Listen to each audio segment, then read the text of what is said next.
கர்த்தரே மகிமையில் வெளிப்படுவீரே. காவலம் தோனிக்கும் தூதர்கள் சூழ கர்த்தரே மகிமையில் வெளிப்படுவீரே. மறுரூபமாவே மகிமையில் சேர்வேன், மன்னவனோடு நித்தியம் வாழ்வேன். மறுரூபமாவேன் மகிமையில் சேர்வேன், மன்னவனோடு நித்தியம் வாழ்வேன். இயேசுவே நீர் எந்தன் துணையானீர், என் கரங்கள் பிடித்தீர். இன்பக்கானான் சேர்த்திடுவீர், இன்பக்கானான் சேர்த்திடுவீர், இன்பக்கானான் சேர்த்திடுவீர், இன்பக்கானான் சேர்த்திடுவீர்.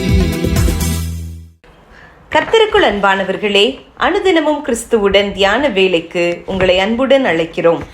இன்றைய தியானத்திற்கான வேத வாசிப்பு தானியேல் 5ஆம் அதிகாரம் வசனங்கள் 4 முதல் 6 வரை. தியானத்திற்கான தலைப்பு ஒரே நிமிஷத்தில்.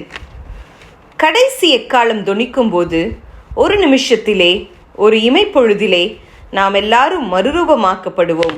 1 கொரிந்தியர் 15:51. வாழ்வில் மாற்றமில்லை, துன்பங்கள் கஷ்டங்கள் ஓயவில்லை என்று குமரிக் கொண்டிருக்கிறவர்கள் பலர். அதிலும் எகிரி நிற்கும் இன்றைய விலைவாசியால் பாதிக்கப்பட்டிருப்பவர்கள் ஏராளமான பேர். இவர்களில் நீங்களும் ஒருவரா? எது எப்படி இருந்தாலும் உலகின் கட்டுப்பாடு இன்னமும் சர்வ வல்லவரின் கையில்தான் இருக்கிறது. எனவே வாழ்வை திரும்பி பாருங்கள். எதுவுமே உலகில் நிரந்தரமில்லை. எதிர்பாராத நேரத்தில் எதிர்பாராத விதத்தில் மாற்றங்கள் நிகழ்ந்துள்ளன. தேவனுக்கு ஒரு வினாடி போதும். பெரிய விருந்துபசாரம்.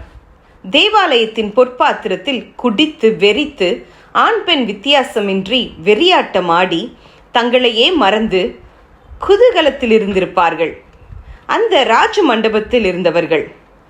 இந்த விருந்திற்கு ஆயத்தம் செய்ய எத்தனை நாட்கள், எவ்வளவு பணம் செலவாகி இருக்கும்? ராஜாவுக்கென்றே ஏராளமான பொற்பாத்திரங்கள் இருக்க, யூதரின் தேவாலயத்து பொற்பாத்திரத்தில் குடிப்பதில் ராஜாவுக்கு அவ்வளவு பெருமிதம். யூதரை அவமானப்படுத்தியதில் அவனுக்கு பெரும் வெற்றி. இஸ்ரவேலின் தேவனை கனவீனப்படுத்தி விட்டதால் சந்தோஷத்தில் மிதந்திருப்பான். பாபிலோன் ராஜ்யம் முடிவுக்கு வரும் காலம் வந்துவிட்டதை சிந்திக்கவும் முடியாத நிலையில் ராஜா களித்திருந்தான். இந்த களிப்பு பல மணி நேரம் நீடித்திருக்கலாம்.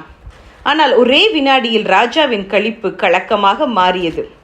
முகம் வேறுபட்டது, நினைவுகள் கலங்கின, முழங்கால்கள் மோதிக்கொண்டன. அவன் கத்தினான், கதறினான். இதற்கு காரணம் ஒரே ஒரு விரல் மாத்திரமே. அநியாயம் செய்கிறவன் இன்னும் அநியாயம் செய்யட்டும், அசுத்தமாயிருக்கிறவன் இன்னும் அசுத்தமாயிருக்கட்டும். ஆனால் நாமோ அந்த ஒரு வினாடியை மறவாமல், நீதியுள்ளவன் இன்னும் நீதி செய்யட்டும், பரிசுத்தமுள்ளவன் இன்னும் பரிசுத்தமாகட்டும். வெளிப்படுத்தல் 22:11 என்ற வார்த்தைக்கு இணங்கி அந்த ஒரு நிமிடத்தை நினைத்து ஜாக்கிரதையாயிருப்போம்.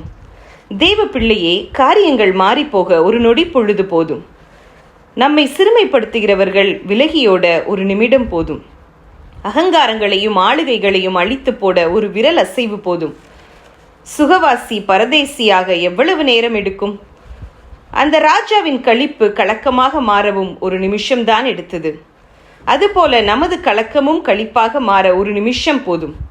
ஒவ்வொரு நிமிடமும் தேவன் கிரியை செய்யும் நிமிடம் என்ற தெய்வ பயத்துடனும் விழிப்புடனும் வாழுவோம். உங்கள் துக்கம் சந்தோஷமாக மாற ஒரு நிமிடம் போதும். நாம் மறுரூபமடைய ஒரு நிமிடம் போதும். அது இன்றே நிகழலாம். ஒரே ஒரு நிமிடம் நம்பிக்கையோடு இருங்கள். ஜெபம் செய்வோமா? மாற்றங்களை தரும் ஆண்டவரே, ஒவ்வொரு வினாடியும் நீர் எங்களுக்கு தரும் அற்புதமான தருணங்கள் என்பதை உணர செய்தீர். உமக்கு நன்றி. ஆமேன்.